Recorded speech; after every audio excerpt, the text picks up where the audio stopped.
Hello, David Debato here, and this is a new and really unplanned episode of the No Delusion Zone.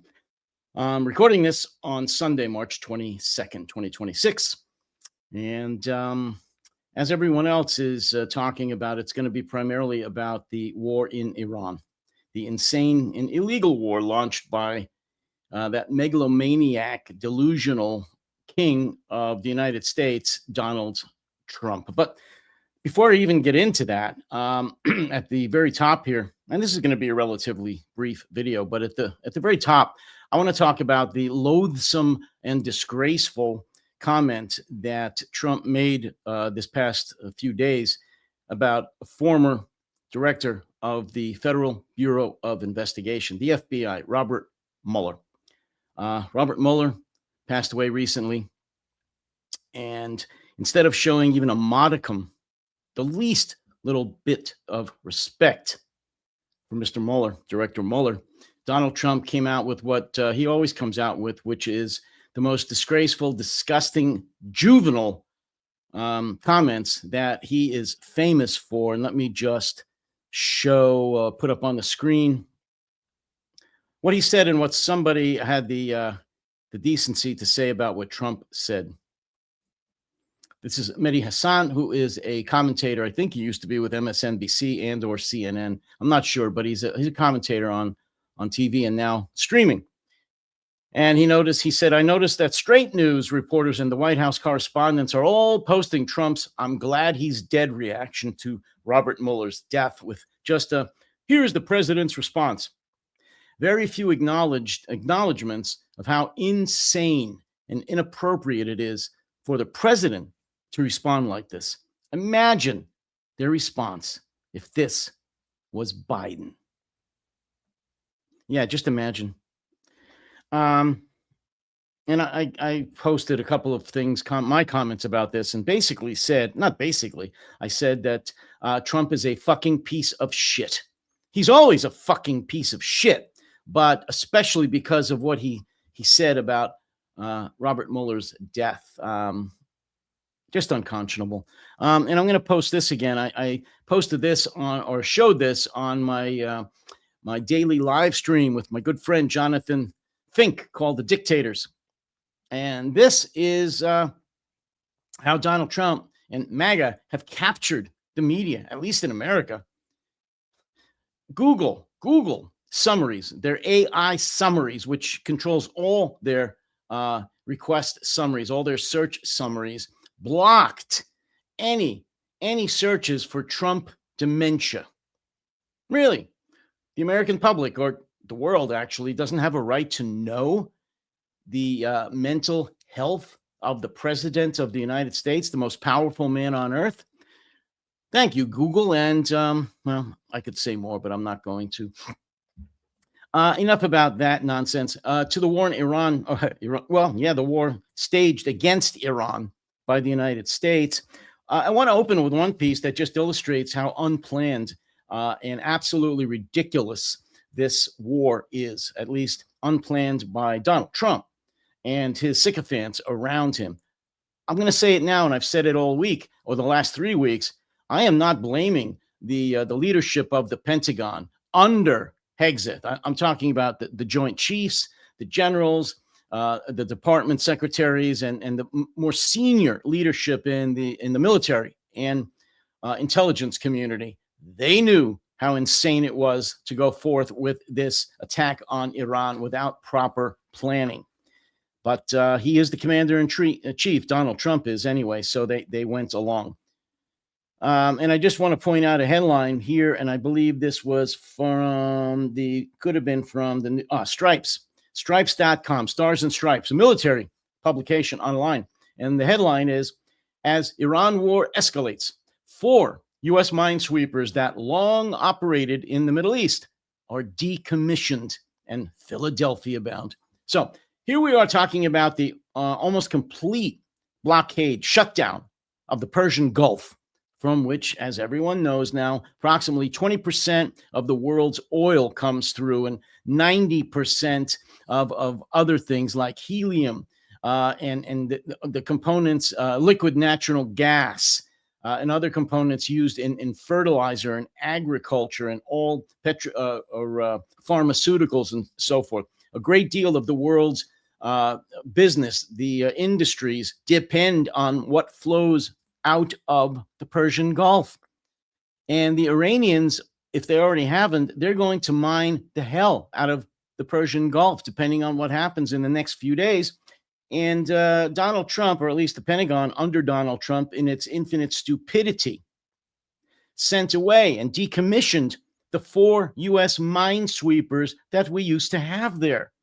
Wow, that's pretty smart. That's really good strategic thinking.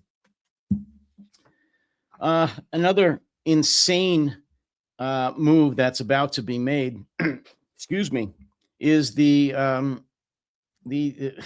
imminent attack on Kharg Island. That is the approximately 8 square mile island just off the shore of Iran, where they have their main petroleum, their main oil producing or oil refining facilities, their pipelines and docks where ships come in and transfer the oil from the pipelines, from the refineries, and ship it all over the world. That's their main depot.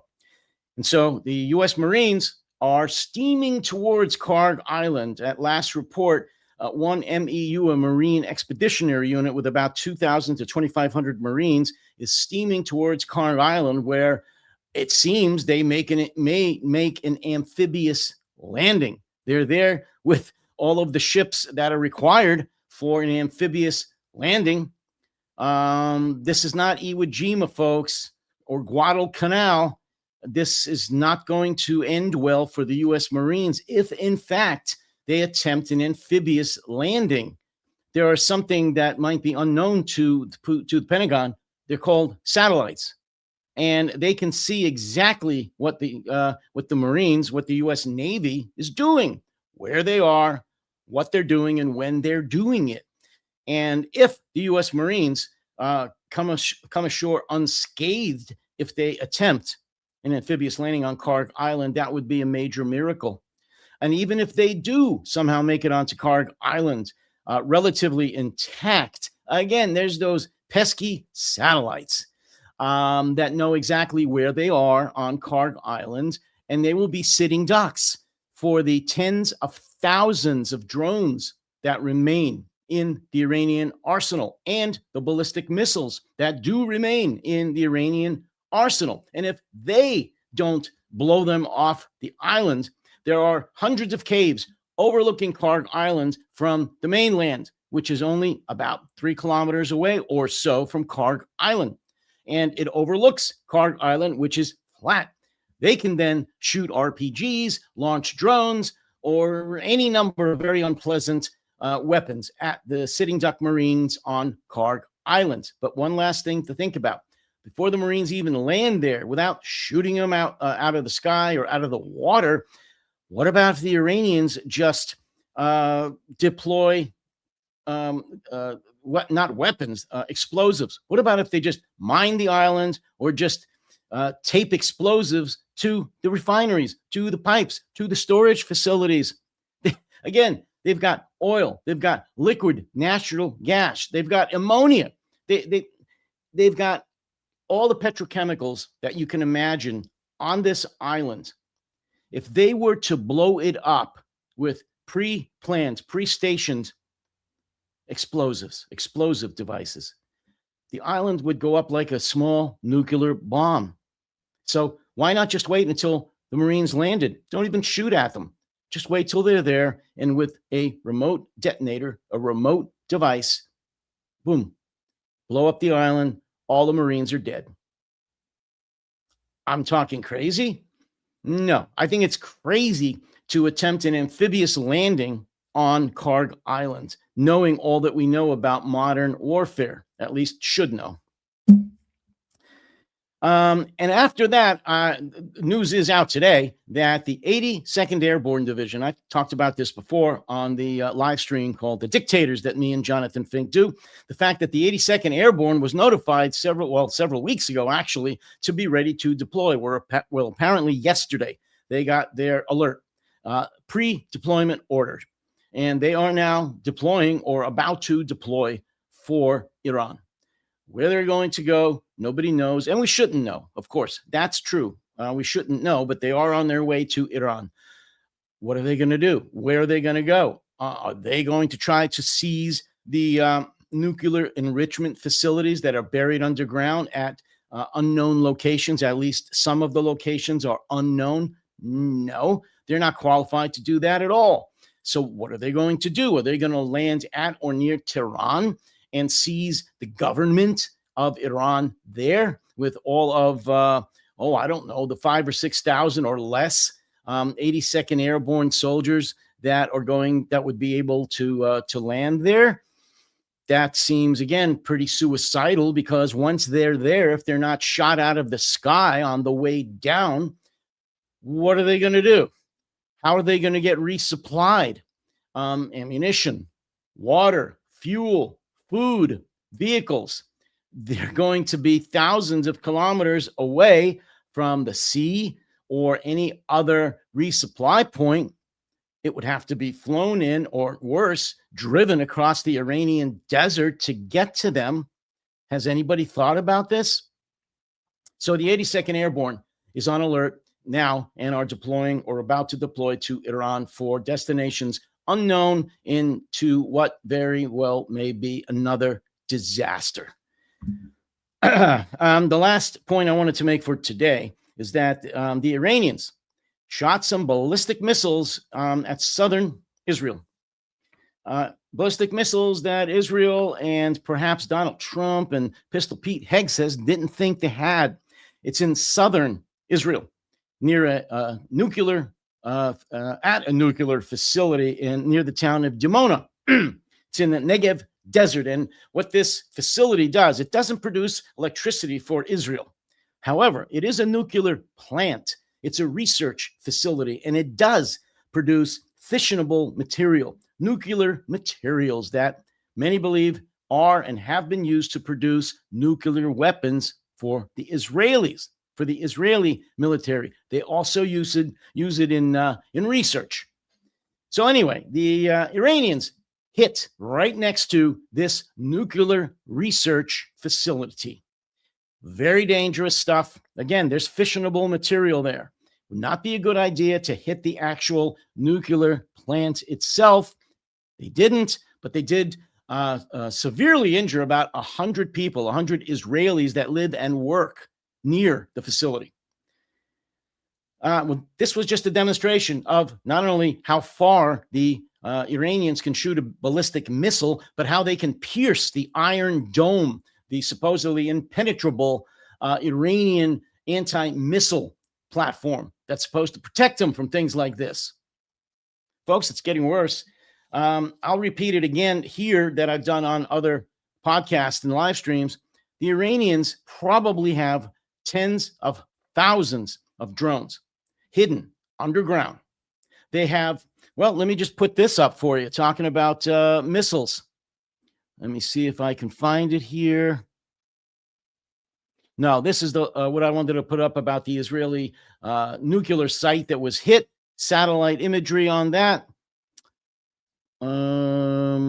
No, I don't have it. It has to do with the Iranian missiles. Folks, they have been stockpiling missiles, ballistic missiles, all kinds of missiles, strategic and tactical missiles with ranges up to at least 2,500 miles for years and years. They are located underground. They're hidden underground.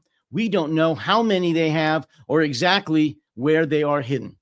So to say that the Iranians have shot their bolt, that they're rapidly running out of a way to not only defend themselves, but to lash out at America, at Israel, and at the Gulf states, this is nonsense. They've been waiting for this day for 47 plus years. They have been preparing for this war for over 4 decades. And most of their assets, their military assets, are deep underground, including the nuclear material, which we think we know where some of it is. We know we don't know where the rest of it is. and it's going to be really, really, really hard to both excavate it if we actually find it and then get it safely out of Iran without killing ourselves as well as those around them. And look, it's a mess. This was not well thought out. It's turning into more of a disaster every day. I think the spot price for oil right now is around $120 a barrel. Saudi Arabia projects it will go to at least $180 a barrel very, very soon. This is and will continue to be an economic disaster for the entire world. Thank you, Donald Trump. You've really done a job. Mission accomplished, sir. You fucking asshole. That's all for today. Let me give you one of these, which is a please like and subscribe to this channel. This is the No Delusion Zone. I do a live stream, like I said, with Jonathan Fink just about every day, weekdays, 5 days a week on The Dictators series. And I do try to simulcast it here as well as on his website. But please check this out. Do subscribe. We and I need all of your support. We are the voices of the opposition. So again, please like it, subscribe, tell others about the channel. Hopefully they will watch it, like it, and subscribe as well. Until then, thank you very much. And for those of you that do watch, can watch, we should return tomorrow, Monday, the 23rd, with another live stream of The Dictators, me and Jonathan Fink. Until then, you all take care, stay safe, and see you next time.